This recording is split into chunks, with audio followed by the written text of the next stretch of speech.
Unable to move due to a high fever, I asked my eldest son, Michael, to bring me a glass of water. I thought he would do at least that much for me, but what Michael brought was a glass of beer instead. Then, he proceeded to splash that beer on me, lying in bed with a high fever. From the direction of the door, I heard giggling and saw Susan clapping and laughing. Michael, standing in front of me, was holding the empty glass and laughing with her. I couldn't believe it. Even though I was dizzy from the fever, that scene was vividly burned into my memory. Make sure the house is clean by the time I return. Until now, I had tolerated the whims of my eldest son and his wife, but I couldn't stand it anymore. Yes, I'll make sure it's clean. Despite my sore throat, I made sure my words were loud enough for my eldest son and his wife to hear. My name is Emily. I'm a 73-year-old homemaker. My husband, Brian, is 75. Now retired, he teaches calligraphy to children at a nearby community center. Having pursued calligraphy since his youth, it was my husband's dream to open a calligraphy class after retirement. Seeing him head to the community center every day, happy to fulfill his dream, brought me joy too. We have 2 sons. Our younger son, David, is married with 2 elementary school-aged children, but our 44-year-old eldest son, Michael, was unmarried and lived with us at home. He seemed to be working part-time at a convenience store at night, but only about 4 days a week, contributing no money to the household and leading an aimless life. Both my husband and I have warned him several times, but Michael never took it to heart. He's not into gambling or debt. Gradually, both my husband and I stopped nagging him about it. Then one day, out of the blue, Michael declared, we got married, bringing home his wife, Susan, without any prior introduction. She entered our home without even greeting us, and from that day on, I found myself preparing meals for Susan as well.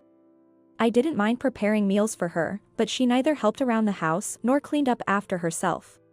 She never thanked us, and even demanded coffee after meals. Seeing enough, my husband sternly advised the young couple, which made them less demanding in his presence. However, in his absence, even things like, Emily, could you please get this dress dry cleaned for me, became a regular demand. Thinking it was far too selfish, I voiced my concerns, only to have Michael side with his wife. It's just on the way when you go shopping. Don't be so stingy, he said. Despite saying that, Michael hasn't contributed at all to the household expenses, bringing his wife home without asking and both of them living off us without contributing anything. And then demanding more seemed unreasonable to me. I was debating whether to discuss it with my husband or not. But, not wanting to witness a family quarrel, I decided to wait a bit longer and today, again, gave in to Susan's demand, taking her dress for dry cleaning. About twice a year, we visit our younger son and his family living in Washington. We've planned another visit for the upcoming long weekend. Since we often visit, and the younger family occasionally comes to see us, the grandchildren are very fond of us. We've already bought their favorite toys as gifts and plan to buy a cake as a souvenir on our way there. Instead of flying, we usually go by car to enjoy the scenery on our way to see our younger son's family.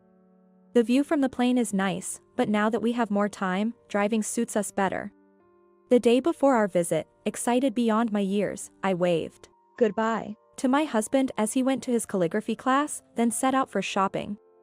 Stopping by a bakery on the way home from the nearby supermarket, I saw handmade cookies for sale. Thinking they would last longer than cake, I bought some for my grandchildren. Imagining their happy faces, I headed home. Then it started to drizzle. As I hurried home, the rain turned into a downpour. I hurried to buy an umbrella at a nearby convenience store, but by the time I arrived, my clothes were already soaked. I thought about taking shelter at the store, but I decided not to, wanting to warm up my chilled body with a hot bath. So I bought an umbrella and rushed home. Upon arriving and intending to bathe, Susan appeared, saying, Emily, were you planning to take a bath now? I have to go out soon. Let me use the bathroom first. Please start preparing dinner in a hurry. Then she closed the bathroom door on me. This isn't your house, I thought, as I reluctantly changed and started preparing dinner. While cooking, I began to sneeze. It would be terrible to catch a cold right before we leave. However, Susan, who loves long baths, didn't come out of the bathroom for over an hour. The morning of the day we were supposed to visit our younger son's family, I woke up feeling sluggish. My throat hurt, and I had a runny nose. When I checked my temperature, it was 99.5 degrees Fahrenheit. It seems I caught a cold from the rain yesterday. Not wanting to pass the cold to my grandchildren, I told my husband to go alone. He suggested canceling the trip, but the grandchildren were waiting. I had also bought gifts for the grandchildren and insisted that he visit our younger son's family alone. Handing over the cookies I had bought at the bakery the day before. My husband was worried about me, but I assured him it was a mild fever and probably just a light cold. And that I would be fine resting at home with some medication. Usually, my husband doesn't speak much to my eldest son and his wife, but that day, he informed the waking couple of my poor health and made them promise to take care of the household chores. After sending off my worried husband with a smile, as I was about to return to bed, I overheard a conversation between my eldest son and his wife. Ugh. Such a hassle. It's just a cold, isn't it? But with Brian gone, we can do as we please for a bit. It's unbelievable to hear such lines from people who live off us without contributing to the household expenses. But it's typical behavior in front of me. Don't you realize that you're able to live here because of your father? I admonished them, which seemed to annoy them as Michael retorted, "We're living with the old folks as a favor to you." His wife added, "Exactly. Most people would hate living with their spouse's parents." Despite them moving in uninvited, my eldest son and his wife had the audacity to say such things. However, wanting to rest due to my sluggishness, I ignored their words and returned to my room. That evening, Susan came into my room and woke me up. "Emily, do you intend not to cook just because you feel a bit under the weather? You know I can't cook, right?" A 35-year-old woman shouldn't be saying such things to her mother-in-law, demanding meals just because she can't cook. Since I'm not feeling well, I wish they would manage their own meals. I know my husband warned my eldest son and his wife about this before he left in the morning. I tried to ignore her and go back to sleep. Susan wouldn't leave the room. Thinking I should eat something light before taking medicine, I forced my weary body up and headed to the kitchen to cook. Michael returned while I was preparing the meal. He saw me in the kitchen wearing a surgical mask, but he didn't say a word to me, as if it were the most natural thing. Not only that, but he also complained, "Hey, the bath isn't ready yet." To my eldest son and his wife, it didn't matter if I was sick, it doesn't matter to them. Knowing they wouldn't listen to any admonition and wanting to rest sooner, I finished cooking and went to prepare the bath. Returning to the living room, I saw my eldest son and his wife eating and chatting happily. "We're going on an overseas trip the day after tomorrow, so please don't give us your cold," they said. Surprised by the sudden mention of an overseas trip, I ate my meal in the dining room, not the warm living room, as Susan suggested. In the living room, the two of them were excitedly talking about their trip. Michael was taking time off from his part-time job, and they were planning a 3-week trip to Europe. I hadn't heard about my eldest son and his wife's overseas trip, but I was grateful they wouldn't be home for the next few days. The morning they were leaving for their trip, my cold had worsened so much that I couldn't get up. My temperature, measured with a nearby thermometer, was 103.1 degrees Fahrenheit. I was thirsty but couldn't even lift my head due to a severe headache. That's when Michael came to me. "Hey, make some food already. You can still cook even with a cold," he said. Tears almost came to my eyes as my son demanded I cook in such a condition. "Eat out," I told him. Michael frowned at my response but left the room without saying anything. When Michael was leaving the room, I asked him to bring me just a glass of water. I thought he would at least do that much for me, but what Michael brought back was a glass of beer. Then, he splashed that beer on me as I lay in bed with a high fever. From the direction of the door, I heard giggling and saw Susan clapping and laughing. Michael, too, stood in front of me with the empty glass, laughing. I couldn't believe it. Even though I was dizzy from the fever, that scene was vividly imprinted in my mind. Make sure the house is clean by the time I return. I had tolerated my eldest son and his wife's selfishness until now, but I couldn't stand it any longer. "Yes, I'll make sure it's clean." Bearing the pain in my throat, I made sure my words were loud enough for my eldest son and his wife to hear.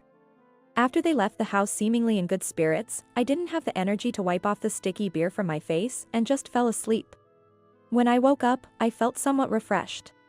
Though my head was still fuzzy, I remembered Michael splashing beer on me, but surprisingly, I wasn't sticky at all.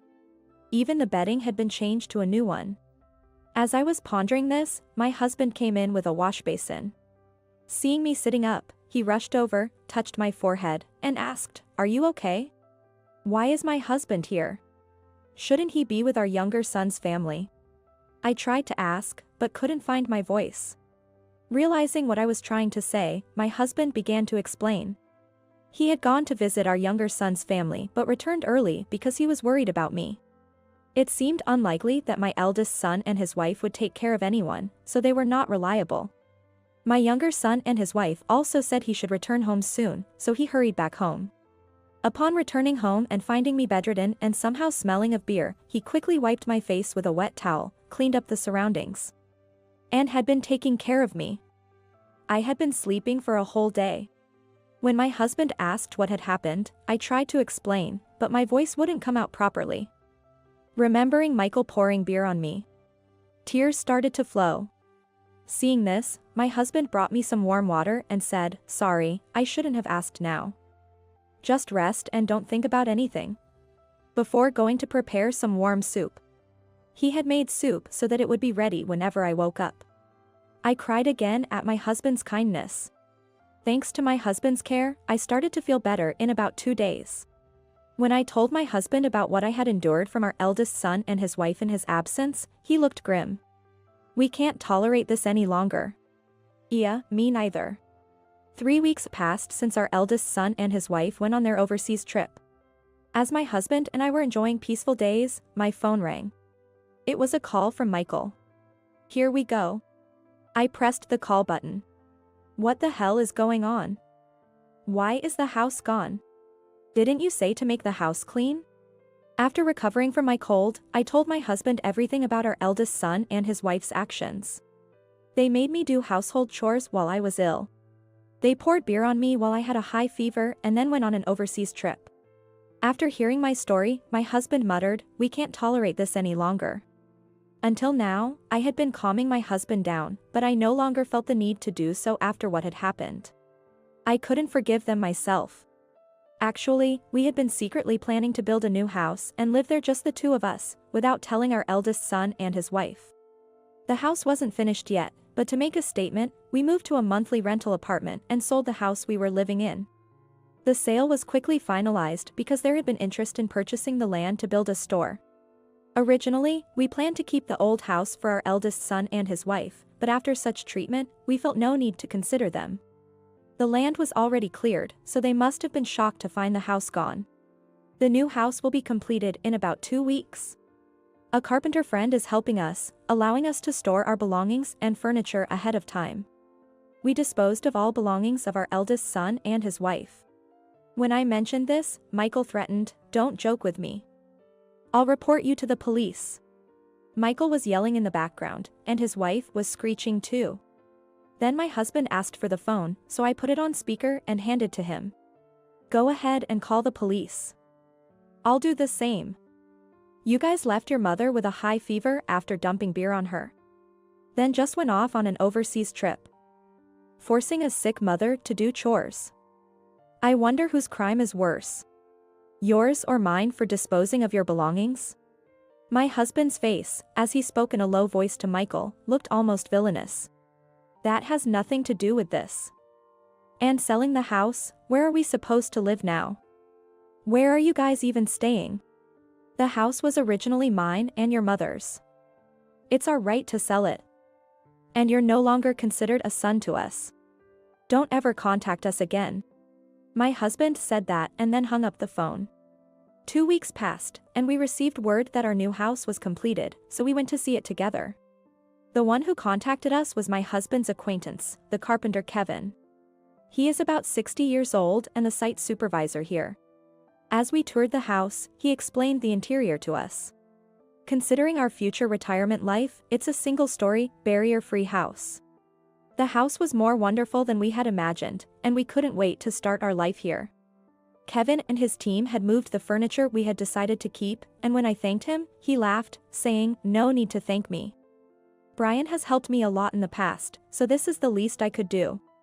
Thus, my husband and I began our life together in this new house.